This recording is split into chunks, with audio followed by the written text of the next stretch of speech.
तेल अवीव में अभी अभी बड़ा हमला हुआ है, जैसा कि तिवारी सर बता रहे थे। अब ये जो प्रमुख शहर है इन्हें निशाना बनाया जाएगा।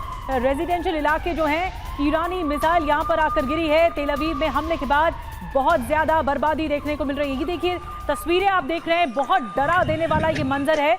जिस इलाके में ये धमाका हुआ वहां पर धुएं का एक बड़ा गुबार देखने को मिल रहा है और सब कुछ तहस नहस होता हुआ दिख रहा है। ये बताता है कि ईरान की ओर से अमेरिका के हमले के बाद ईरान की ओर से हमले बढ़ाए गए हैं और तेल अवीव प्रमुख निशाने पर है। न सिर्फ तेल अवीव बल्कि जो नॉर्थ इजराइल है या फिर हाइफा जैसे शहर है वहां पर काफी ज्यादा हमले बढ़ाए गए हैं, ये जानकारी मिल रही है। अभी अभी एक और अटैक हुआ है, तेल अवीव में अटैक हुआ है। ईरान अब बौखलाहट की कार्रवाई के साथ आगे बढ़ेगा। ये अभी अभी अटैक की तस्वीरें जो कुछ देर पहले सामने आई हैं वो हम आप तक पहुंचा रहे हैं।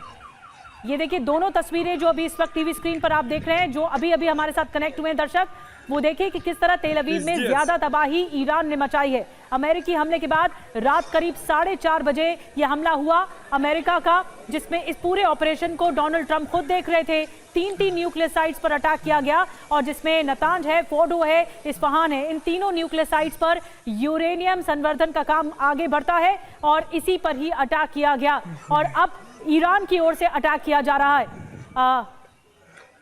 अमिताभ सर अगर आप इस पर ऐड करेंगे, क्योंकि अभी तक ये भी नहीं पता लग पाया कि इतने दिनों में जो कार्रवाई की, क्या ईरान ने अपना यूरेनियम भंडार का ठिकाना तो नहीं बदल दिया? पहली चीज निधि, जो आपने देखा होगा ईरान के जो अटैक हो रहे हैं इजराइल पे, वो अब ज़्यादा भीषण हो रहे हैं। भीषण इसलिए भी हो रहे हैं क्योंकि अब तक इजराइल क्लेम करता था कि 90% तक वो मिसाइल को रोक सकता है, लेकिन इस प्रोसेस में ईरान की जो एंटी मिसाइल टेक्नोलॉजी है वो अब वीक होती जा रही है। नंबर ऑफ एंटी मिसाइल जो छोड़े जाते हैं वो कम होता जा रहा है। अब उसकी एफिकेसी सिर्फ 65% रह गई, यानी 2/3 ही रोक पा रहे हैं, बाकी 1/3 को नहीं रोक पा रहे हैं। यानी उनको अब ऑप्शन लेना पड़ता है कौन से इंपॉर्टेंट इंस्टॉलेशन पे जा रहे हैं, कौन से नहीं जा रहे हैं। इसीलिए बहुत सारे मिसाइल अब लैंड कर रहे हैं इजराइल में। दूसरी बात, जो यूरेनियम संवर्धन उन्होंने तोड़ा है या बर्बाद किया है ये तीनों शहरों में, उसमें एक चीज तो स्पष्ट है कि इनके जो प्रोसेसिंग कैपेसिटी है उनको तबाह किया गया है। जो यूरेनियम संवर्धित थे जिनका इस्तेमाल न्यूक्लियर बॉम्ब बनाने में किया जा सकता है, वो वहां से निकाली गई है कि नहीं, इसका अभी भी कोई इंटेलिजेंस नहीं है। क्या वो डर्टी बॉम्ब्स या टैक्टिकल बॉम्ब्स ईरान के पास हैं, ये भी किसी को नहीं पता, इंटेलिजेंस इंफॉर्मेशन नहीं है।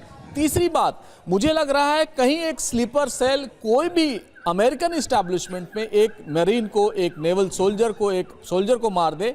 और अमेरिका और अमेरिकन सबसे ज्यादा जो हेट करते हैं वो है बॉडी बैग्स उनके कंट्री में आना। अगर वो बॉडी बैग्स गए तो ये वॉर और भीषण होगा। ट्रंप जिस बिला पे चुन के आए थे कि वो वॉर रोकना चाहते हैं, वो वॉर रुकेगा नहीं और इसके जद में पूरा वेस्ट एशिया आएगा। जितने भी स्टेट्स हैं वो हो सकता है इसके अगेंस्ट रिएक्ट करें कि जिस तरह से इंटेंसिटी बढ़ाएगा अमेरिका आने वाले दिनों में, जिसकी संभावना बहुत ज्यादा है, उसके चलते। और ईरान भी अब चुप बैठने वाला नहीं है। आयतुल्लाह खुमैनी ये जानते हैं कि इसके बाद वो वीक हो जाएंगे, वो डेस्परेट होकर अटैक करेंगे कि ज्यादा से ज्यादा उनको इंपैक्ट हो सके और अगर रिप्लेसमेंट हुआ उनका तो वो सेकंड लाइन ऑफ लीडरशिप। अच्छा सर, मुझे एक बात बताइए, जो धमकी दी गई और ऐसा लग रहा है कि सिचुएशन आने वाली है,